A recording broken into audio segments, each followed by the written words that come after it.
तजी महिमा भारी संक्षी भागवत जेने भागवत हेसी ना भागवत रे तीनटा नदी जोड़ी छन गंगा जमुना सरस्वती सरस्वती नदी कूले भागवत रचना करथिले व्यासदेव गंगा नदी कूले सुखदेव परीक्षित को सुनीथिले आ हेथिले नवम दशम स्कंदरी जमुना मांकर कथा है आ के गुटे मरी गले केने नेसन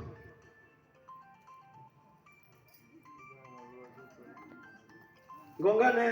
प्रयागराज चलो इलाहाबाद को सुनेबे प्रयागराज हला तो प्रयागराज ने नेसन है ने तीन नदी जुड़ी छी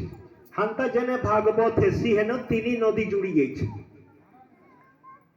तो ई टाइपे वर्तमान प्रयागराज इने श्रवण माध्यम थी निजर पितृ पुरुष मान को तर्पण करो ठीक अच्छे काके पदे गायल लागबो निजर घर लोग के पदे गायल लागी देखो देखो 4 दिन तक मुंह फुली थी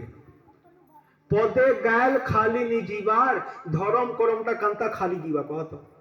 एबे तोलटा भी गरम लागुथिबा सब परीक्षा चलू छे खरा देखो आगे तपस्या कर वर्षा दिने पानी भितरे पसी की ठंडा रे खाइबार पीबार छाड़ी की तपस्या करसन हेति लगी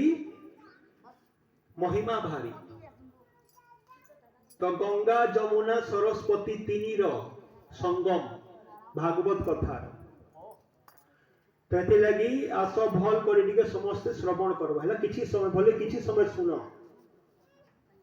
व्यवस्थित ढंग रे सुनबो लाभ हेबा